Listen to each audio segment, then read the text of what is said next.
일산복이라고 임신이라고 확인이 되면은 이미 신경계는 벌써 발생하기 시작하고 있는 A 같은 경우는 굉장히 기형 유발성이 굉장히 포텐시가 높은 거거든요. 근데 임산부들은 이제 자기 마음대로 드시는 거예요. 이제 엽산은 되게 엽산하고 철분은 사실 의사들이 많이 이야기하거든요. 그래서 나름 그 가이드라인에 따라서 드시는. 나중에 이 복용하기 시작하면 일단 그 자식뿐만 아니라 그 다음 자식 계속 넘어가요.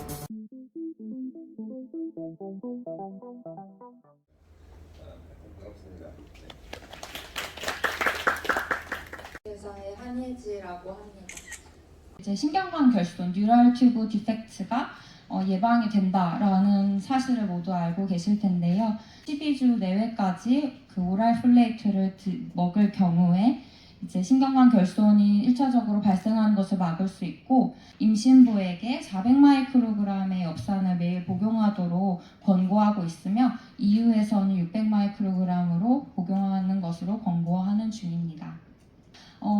우리나라의 건강기능식품의 시장이 대략 6조 정도라고 합니다. 그래서 굉장히 큰 시장이고, 여기에서도 보시듯이 824명 중에 809명이 영양제를 모두 복용하는 것으로 보이고 98.2%로 굉장히 높은 비율로 복용하는 것을 확인하였습니다. 그 중에서 바이타민 D가 73.5%로 높았고, 그 다음에 철분 그리고 폴릭 애시드가 그 뒤를 따랐습니다. 대부분 이러한 영양제들은 50% 이상으로 복용한 것으로 보입니다. 이것에 대한 왜 2분기부터일까? 라고 생각을 하면, 임신 15주 이후로 보통 이제 피지션들이 별도로 권장하는 경우가 많기 때문입니다. 첫 번째 가장 큰 이유로는 임신 15주 이후에 필요량이 증가하게 됩니다. 그리고 두 번째 이유로는 엽산 및 칼슘과 그런 인터랙션이 있어서 철분의 체내 흡수를 방해한다든지, 임신 초기에 보통 입덧을 하고 계시는데 다들, 근데 그것이 좀 더 악화되는 경우가 있기 때문에 2분기에 주로 많이 권유를 하신다고 합니다. 1번의 필요량이 증가하는 것과 관련해서 조금 뒤에서 다시 설명을 드리고자 하는데요. 왜 철분이 필요한가에 대해서 말씀을 드리고자 합니다. 홀버그라는 분이 1988년에 이제 아이언이 얼마나 필요한지에 대해서 산출한 식이 있는데요. 예를 들어서 이제 350mg의 철분은 아기를 형성하고 태반을 형성하는 데 또 쓰이고, 또 250mg은 분만할 때 또 쓰이고, 또 450mg은 이제 엄마 자체에서 매터널 레드 블러드 셀 웨스를 만들 때 그럴 때 또 생긴다고 합니다. 그리고 가장 기본적으로 이제 베이잘 로스가 이렇게 보시면 여기 바디 아이언 매스가 기본적으로 있기 때문에 그러한 비율이 그러한 용량이 240mg이어서 불만을 좀 제외하고 임신 중에 이제 필요한 철분을 계산해 보았을 때는 대략 1040mg이 필요하다고 이 홀버그 분께서 말씀하신 바 있습니다. 그래서 저도 가져왔고요. 오른쪽에 그림을 보시면 이제 전반적으로 이제 첫 번째 세메스터에서는 딱히 아이언의 그런 필요량을 못 느끼다가 이제 2분기, 3분기가 지날수록 이제 아이언 리퀘어먼트가 점점 증가하는 것을 볼 수 있습니다. 제가 이 연구로부터 조금 얻은 내용은, 이제 이 연구 자체가 기초 연구로서 이제 어머님들의 영양제를 복용하는 종류나 현황을 알 수 있는 연구로서 조금 의의가 있다고 생각을 하고, 비록 일반화를 하기는 물론 어렵지만 그래도 세 군데의 병원에서 얻은 멀티센터이기 때문에 조금 그런 부분은 신빙성이 있지 않나 싶습니다. 그리고 이 연구를 제가 진행하면서 느꼈던 것은 조금 더 명확하고 클리어한 가이드라인이 좀 필요하겠다, 국제적으로.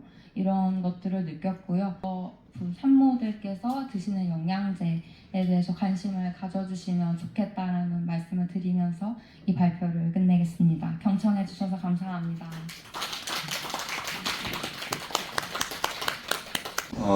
이제 이 멀티바이타민은 사실은 굉장히 중요하죠. 굉장히 중요하고, 아까도 보면은 거의 98%가 복용을 하고 있다니까. 근데 이제 좀 구체적인 가이드라인이 좀 많지 않아요. 그리고 이제 국제적으로도 우리가 영양소와 관련해서 조금 구체화되어 있는 어떤 가이던스라든가 또는 이제 이게 확실히 어떤 이펙티브니스가 있다고 하는 게 지금 이제 대표적인 게 폴릭애시드예요. 폴릭애시드고 또 아이언 그리고 칼슘. 요즘 좀 바이타민 D에 대한 이야기가 많이 나오고 있어요, 사실은. 그런 상황이고, 근데 임산부들은 이제 자기 마음대로 드시는 거예요. 이제 엽산은 되게 엽산하고 철분은 사실 의사들이 많이 얘기하거든요.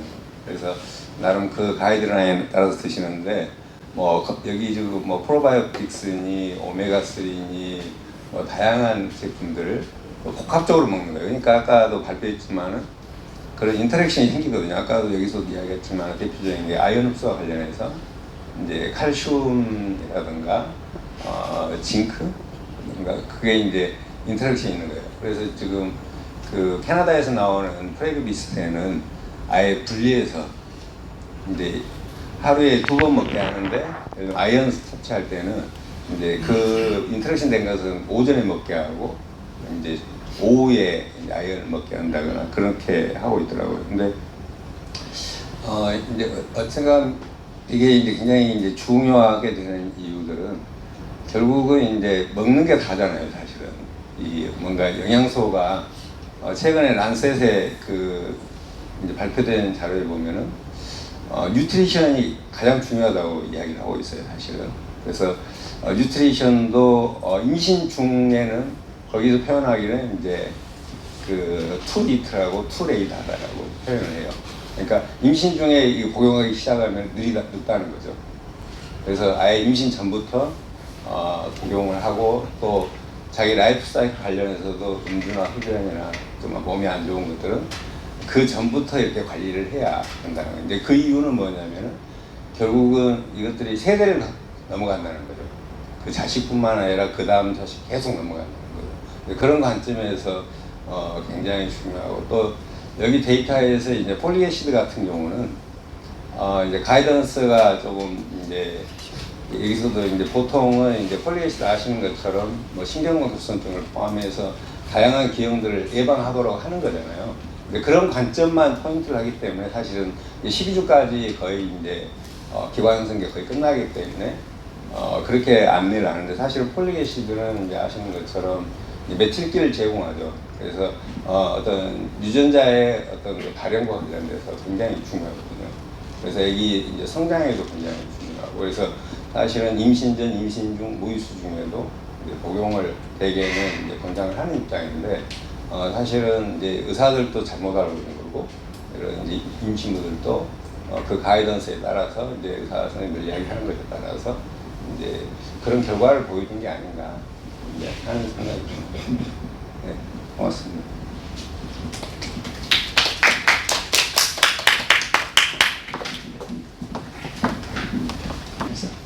그 엽산이 이런 뭐 신경계 관련 질환들 선천 기형 유발 그런 걸 상당히 억제한다는 것이 옛날부터 아주 오래전부터 많이 연구가 됐고 그런 거는 우리가 많이 인지하고 있는데 뭐 최근에 또 오늘 발표하신 거 보니까 프로바이오틱스도 나오고 뭐 오메가 3라든가 뭐 이런 거 나오니까 또 새로운 또 이런 그런 그 추천하는 게 있구나 이렇게 싶습니다.